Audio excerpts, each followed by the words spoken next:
Victor Langston called out across the room, his voice slicing through the laughter and clinking glasses. "You there? Ever play chess?" Heads turned. Conversations paused. All eyes fell on Monica Reed, the maid carrying a tray of empty wine. Glasses near the hall. A few guests chuckled, unsure if they should. Victor smiled like a man setting a trap he thought was clever. The marble chessboard sat between them, gleaming under the chandelier, untouched all weekend until now. Nobody expected her to answer. Not really. This was entertainment, another one of Victor's executive retreat games. A harmless joke at someone else's expense, but Monica paused, just long enough to shift the mood in the room. Her hands stayed steady. Her expression didn't change. The only thing different was the way she set the tray down, slow, deliberate, before wiping her palms on her apron.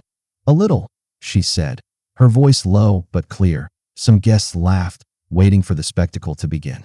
Others exchanged awkward glances, unsure where this was headed. Victor pulled out a chair like a game show host about to unveil a prize. The board waited. The pieces stood ready, and as Monica took her seat, one thing became clear to anyone paying attention. This was not going to end the way Victor imagined. Victor Langston was the kind of man who never entered a room quietly.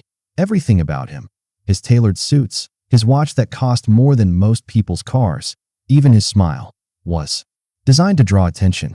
At 47, he was the CEO of Langston Tech Holdings, a billion-dollar empire built on cloud security and enterprise software. He loved telling people that he started with nothing, but anyone who had worked under him knew the truth. Victor did not build things, he dominated them. He turned business meetings into war zones. He turned charity galas into networking traps. And he turned weekends like this, the annual executive retreat, into performances of power. This year's venue? A private estate just outside Aspen, Colorado. 4 acres of pine-wrapped seclusion with 7 bedrooms, a sunken living room, a wine cellar, and a great hall that looked like something out of a European castle. At the center of that hall sat Victor's newest pride piece, a custom-built chessboard carved from Italian marble and polished oak. Victor called it the strategy table. Every guest knew better than to touch it without his invitation. By Friday evening, the estate buzzed with life. Senior executives arrived from Los Angeles and New York, their spouses in tow, all dressed like they were attending an awards ceremony rather than a weekend retreat. The catering staff had been flown in from San Francisco. The servers wore tuxedos. The cleaning staff stayed invisible, or at least, that was how Victor preferred it. Monica Reed was part of that invisible group. At T51, she moved through the estate like a woman with a map in her head. Quick hands, soft steps, no wasted motion. Fold the linens, clear the glasses, wipe down the counters before anyone noticed a spill. She was used to being unnoticed. It had become a skill. Nobody asked her name. Nobody looked her in the eye, except for one person, Rachel Torres, vice president of marketing, who had offered her a brief smile earlier in the day and thanked her for bringing a fresh set of towels to the guest rooms. But even that felt more like politeness than anything meaningful. Monica had been hired just 3 days before the event. A last-minute call from a private staffing agency in Denver. They needed someone reliable, someone quiet, someone who would not make waves. They had no idea who they were sending before this job, before years of working banquets, cleaning ghost houses, and folding napkins for people who never learned her name. Monica had been something else entirely. She had spent 3 years at Howard University, studying computer science on a full academic scholarship. Her professors called her focused. Her classmates called her brilliant. She loved algorithms and logical puzzles, and she had a competitive streak most people never noticed until it was too late. But life does not always wait for people to finish what they start. When her mother fell sick, Monica left school without hesitation. She packed up her dorm room and took the first bus back to Little Rock, Arkansas. What began as a temporary leave turned into a permanent detour. For years, Monica worked wherever she could. Cafeterias, hotels, private homes like this one. She paid bills, managed hospital paperwork, took on double shifts when the medical expenses piled up. And through it all, she never complained. Not once. But just because Monica worked in quiet rooms did not mean she stopped learning. In between shifts, she read books on programming and game theory. On nights when she could not sleep, She played chess online under an anonymous username. Fast games, slow games, study sessions. She had learned strategy from watching life itself. When to advance, when to hold back, when to sacrifice, and when to strike. Nobody in that estate knew any of this. Not Victor, not the other executives, not even Rachel. Them. She was just the maid. That night, as guests sipped bourbon and laughed too loudly by the fire, Victor stood at the center of the great hall with a glass of 12-year scotch and a smirk that had ruined many careers before this weekend. The conversation drifted toward leadership and decision-making. Business is like chess, Victor declared, spinning a knight between his fingers. Every move should make the other person sweat. Laughter followed, automatic and rehearsed. When he asked for a volunteer, the room fell silent. Nobody wanted to be the fool who challenged Victor Langston in front of an audience. That was when he saw Monica passing through the hall with a tray of clean wine glasses. And with that same voice he used in boardrooms to corner junior executives, Victor called her out. "You there? You ever play chess?" The joke had begun, but Monica's answer, and everything that would follow, was about to change the entire mood of the weekend. Victor's voice cut through the room again, louder this time. "You there? You ever play chess?" Monica froze mid-step, the tray still balanced in her hands. Every conversation in the hall stopped. Forks paused midair. Glasses hovered inches from lips. The laughter for moments before faded into an awkward quiet. Rachel Torres, standing near the fireplace, turned her head sharply. Her expression flickered between surprise and discomfort. A few guests chuckled nervously, unsure if they were supposed to find this funny. Victor smiled wider. That same showman grin he used in shareholder meetings when he unveiled record profits. "Oh, come on now," he said, gesturing toward the board. "Let's see what the help can do." The words landed heavier than he intended. Even he seemed to realize it, but pride would not let him backtrack now. Monica set the tray down on a side table with deliberate care. She wiped her hands on her apron, slow, controlled, then looked up at him. "A little," she said, her voice even, almost quiet enough to miss, but not quite. That pause, that tone, it caught people off guard. Victor laughed, too loud, like a man trying to steer the room back to amusement. "Well, perfect then," he said, pulling out the chair across from him with exaggerated flair. "Let's make it interesting." Somewhere near the back, one of the younger executives pulled out his phone, holding it low but already recording. The air shifted. The energy tilted from lighthearted to something that felt heavier, more charged. Monica stepped forward. She moved with the same calm efficiency she used when folding linens or clearing dishes, but there was something else there now, something steady and unshaken. She sat down across from Victor without a word, her back straight, her hands folded neatly in her lap for a second before she reached for the first piece. Victor made the opening move, fast, aggressive, like he had already decided how this would end. "Do not worry," he said with a grin, cracking his knuckles for effect. "I will go easy." Monica glanced at the board, then at him. "Please don't," she replied softly. The room reacted, with a mix of laughter and gasps. Some genuine, some awkward, others simply not knowing which way this was about to go. Victor's eyes narrowed just slightly. That was not the answer he expected. The first few moves played out quickly. Victor attacked the board like he attacked everything else in life. Bold, flashy, overconfident. Monica, in contrast, moved with quiet calculation. Her responses were clean, precise, unrushed. Rachel leaned toward Alan Marks, the CFO. "She's not guessing," Rachel whispered. "Look at her. She's studying him." By the third move, the mood of the room had shifted again. People drifted closer, circling around the table like curious bystanders at an unfolding accident. Victor, sensing the growing attention, sat up straighter. "You know," he said, flashing another grin, "I once beat a hedge fund manager in 6 moves." Monica's next move, a sharp diagonal with her bishop, cut clean through his positioning. She did not respond with words, only with strategy. The game was on, and whether Victor realized it or not, the joke had already started to unravel. Victor leaned forward, cracking his knuckles like he was preparing for a victory lap before the race had even begun. "Do not worry," he said, chuckling under his breath. "I will make this quick." His first move was bold, pushing his king's pawn forward fast and hard like a man swatting away an invisible threat. Monica did not flinch. She responded with a slow, careful defense. Her fingers moved lightly, placing her pawn with precision, as if she had all the time in the world. Victor smirked. "Oh, going conservative? Playing it safe already." The guests laughed, though the sound felt thinner now. Monica did not answer.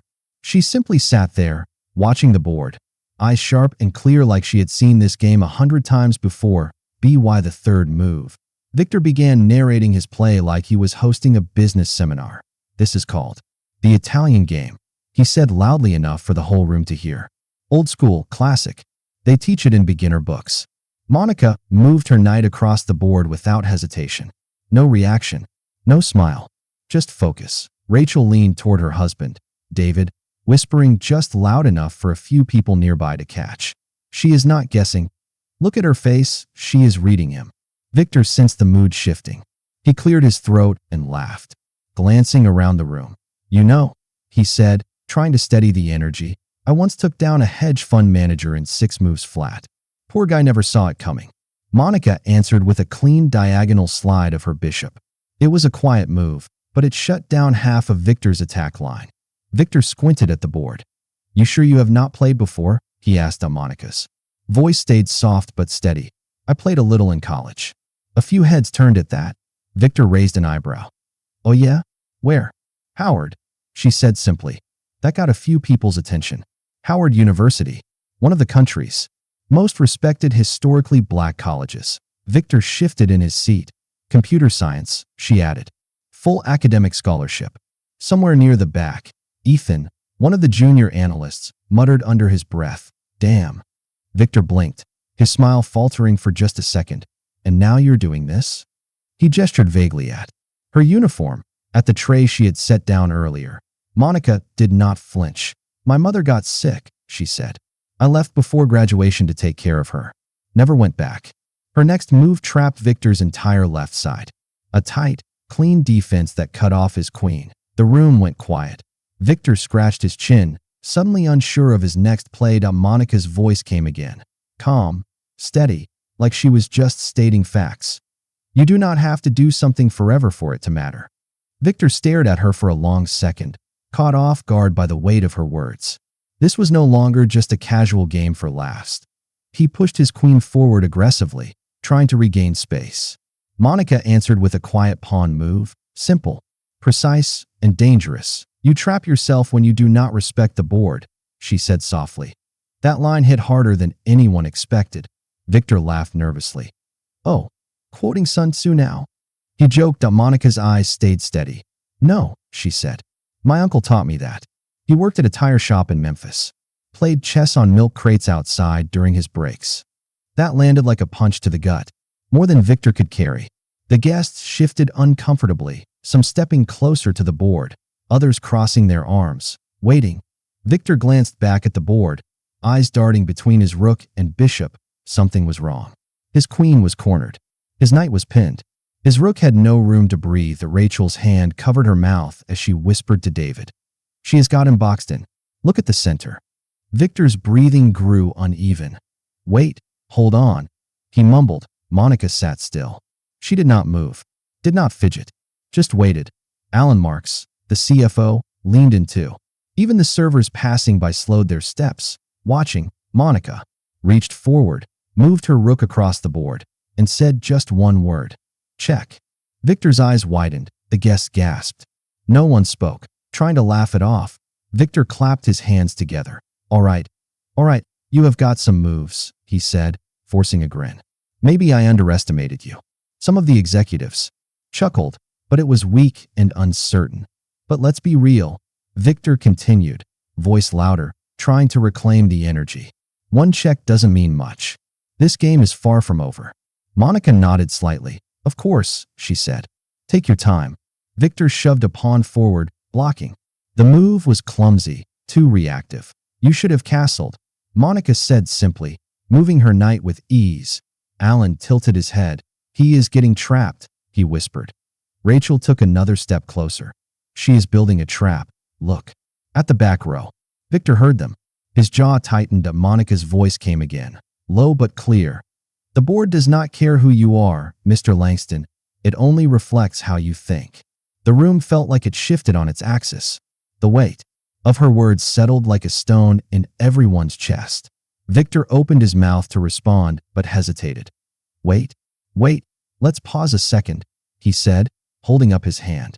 Let's reset, start fresh. Monica raised an eyebrow. You want to start over? I mean, this was just for fun, right? Victor said quickly, forcing another smile. Nobody's keeping score. Her answer was soft. Only people losing say that. The room reacted instantly. Gasps, low chuckles, a few shocked glances. Even the junior staff paused mid-step.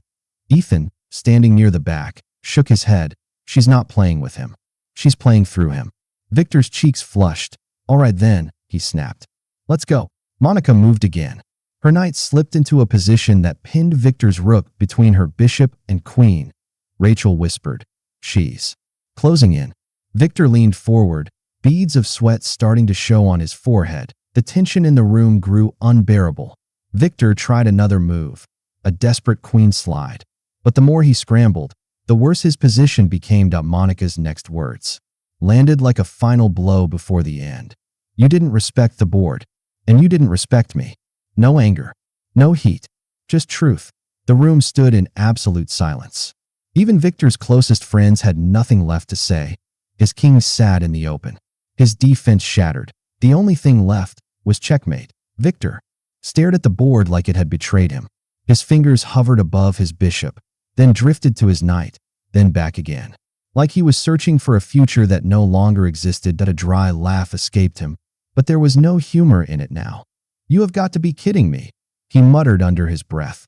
Monica sat completely still, hands folded gently in her lap. No smirk, no gloating, just quiet observation, like she had nothing to prove. The air in the room tightened. Victor cleared his throat, raising his voice just enough to fill the space. All right, you have some moves. Maybe I underestimated you. A few of the executives chuckled, polite, awkward, unsure which side of the joke they were supposed to be on now. But let's not get carried away, Victor said, forcing a grin. One check doesn't mean the game's over. Monica tilted, her head slightly, almost like she pitied the effort he was making to save face. He moved his queen to block. It was rushed, a move made from panic, not strategy. Monica's eyes flicked across the board, calculating, steady. Her hand moved again, this time with purpose. You should have castled, she said quietly. Alan, standing nearby, let out a low whistle. He's boxed in, he said under his breath. Rachel crossed her arms tightly over her chest. Watching every move, Victor's breathing grew uneven. His gaze darted across the faces in the room, searching for support, for a joke, for anything that would pull the attention off him. But no one was laughing anymore. Monica reached forward again. Her rook slid across the board with clean, silent force. Another check. Victor froze. He blinked at the board, his mouth opening just slightly before he shut it again. Rachel leaned toward David. She's closing every exit. Victor scratched his temple. His hand trembled slightly as he moved a pawn. Any pawn, just to stay in the game. But the second he let go, Monica's hands moved again. Her queen advanced to g5 that the room collectively inhaled. Victor's remaining knight was trapped. His rook pinned. His king, wide open. She's suffocating his defense, Alan whispered. Rachel nodded slowly. She's not rushing. That's what makes it worse. Victor leaned back in his chair, trying to act casual, taking a slow sip of scotch. Y'all act like she's Magnus Carlsen or something, he said, forcing a laugh. Let me breathe. But no one laughed with him. Monica remained calm. Her next move. Her queen slid forward again. Checkmate, she said softly. The words fell like stone in water. Immediate. Heavy. Unavoidable. Gasps rippled through the room. One of the assistants standing near the door actually dropped his drink. Glass hit the floor with a sharp crack. Victor's face drained of color. Silence. Absolute, suffocating silence. All eyes on him. All eyes on her. Victor's hand hovered over the board for a second, then dropped uselessly onto his lap. There was no escape. He stared at the pieces like they had turned against him. Across the table, Monica stood, quietly, gracefully. Not fast, not slow, just steady. She smoothed her apron, then reached for the chess pieces and began putting them back in their places one by one.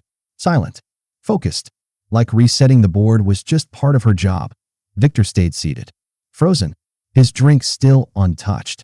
Rachel exhaled, shaking her head in disbelief. That wasn't just a game, she whispered. David nodded beside her. No, she taught him something.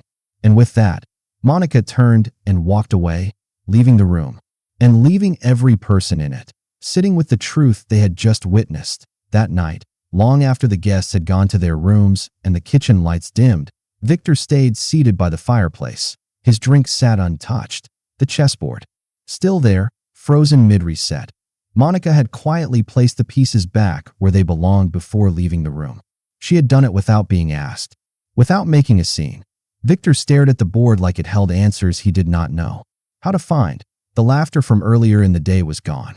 Even the usual late-night banter among guests had died down.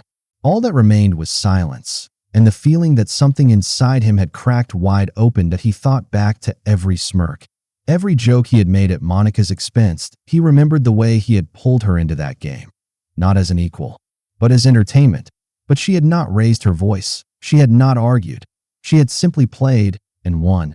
And now, sitting there alone, Victor felt small. For the first time in years, he felt small. The next morning, brunch started later than usual. Guests drifted into the dining room, quieter than before. Conversations felt softer, like people were still processing what had happened. Monica moved between tables like she always did, refilling coffee, clearing plates, offering small smiles when people spoke to her. But something felt different. People made room for her as she passed. They said, "Thank you," with more care. Some even stood when she approached their table. Rachel caught her eye and gave a small, respectful nod. Alan called out, half joking but with real warmth, "Hey Monica, you ever think about coaching chess? I'd sign up." There were soft chuckles around the room, the kind that said, "We see you now." Monica just smiled politely and kept pouring coffee. Victor sat at the far end of the table. His plate was full, but untouched. His eyes stayed on her, following her every step. His shoulders slumped a little lower than usual, the cocky grin gone. Finally, as Monica passed near him, Victor cleared his throat. "Monica," he said, voice low. She stopped, but did not turn fully. "Yes, Mr. Langston?" The room grew quiet. Victor stood slowly, his hands shaking just enough for people to notice. "I owe you an apology," he said. Gasps rose from nearby tables. Heads turned. Victor took a deep breath. Voice softer now. "What I did yesterday, that wasn't just a bad joke. It was disrespectful. I saw you working, and I thought I was being clever, making you part of some stupid joke. I didn't expect you to win." Monica offered softly. Victor swallowed hard. "Yeah, that." A few heads turned toward her, waiting, wondering if this was the moment she would fire back, call him out, humiliate him like he had done to her. But Monica stayed calm. "You didn't respect the board," she said, "and you didn't respect me." Her words hung in the air like a final move on a chessboard. Victor nodded slowly. "You're right. I've spent years convincing myself I see people clearly. Turns out, I've been looking through some of them." Monica said nothing, just gave a small nod, then turned to refill another cup of coffee at the next table. Victor sat back down. The room stayed silent for a beat longer. Then slowly, conversation picked up again, but it sounded different now. Less forced, less fake, more human. Later that afternoon, as guests packed their bags and staff prepared to reset the estate, Monica found herself folding linens near the back hallway. Janice walked up quietly. "I meant what I said yesterday," Janice told her. "You don't need applause. You already earned something more valuable." Monica raised an eyebrow. "What's that?" "Respect," Janice said. "And not the cheap kind. The kind that makes people change how they move." Monica smiled at that. "Small, but real." "Maybe," she said softly. "But respect only matters if it changes behavior." Janice nodded. "Then I hope yesterday sticks." Back in his room, Victor sat on the edge of his bed, laptop open. For once, he was not answering emails, not reviewing quarterly reports. Instead, he opened the company's HR platform. His cursor hovered for a long time. Then he began to type. "New initiative, professional development program for support staff. Include tuition reimbursement." He paused, then opened another browser tab that he searched. Local chess clubs near Phoenix. Not to win, just to learn. Up by late afternoon, the estate had started to empty. SUVs lined the driveway. Luggage rolled across the stone floors. Guests hugged each other goodbye, their voices softer now, their laughter quieter. Like no one quite knew how to act the same as before. Monica stayed behind, moving through the rooms with the same quiet focus she always had. She fluffed pillows in the lounge, checked the guest bathrooms, folded the last of the throw blankets, wiped down the dining table. But something had changed. People paused when she walked by now. They said, "Thank you," like they meant it. A few even smiled. Not the empty kind, but the kind that held weight. Alan caught her eye as he passed by the main hall. "Hey Monica, hope I get to play you one day. Just give me a head start, okay?" She smiled softly. No promises. At the end of her shift, Monica found herself standing in front of the chessboard again. The same one she had sat at less than 24 hours ago. The pieces were scattered, mid-reset, as if still holding the echoes of that unforgettable game. Monica reached down, her fingers moving with care. King, queen, bishops, knights. Each piece returned to its place, black and white, side by side.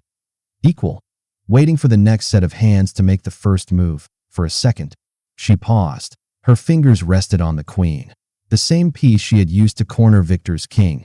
She looked at it, not with pride, not with anger, just understanding.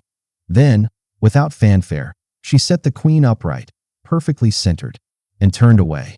There was no victory no dramatic pause, just quiet steps back toward the kitchen. Monica was still doing her job, still humble, still steady. But now, she was seen, and maybe more important, people were seeing each other, too, because that is the thing about life. Sometimes it plays out like a chess game, piece by piece, move by move, stripping away titles, paychecks, and assumptions, until all that is left is how you think, how you move, and how you choose to treat the person sitting across from you. So here is the real question. When it is your turn, how will you move?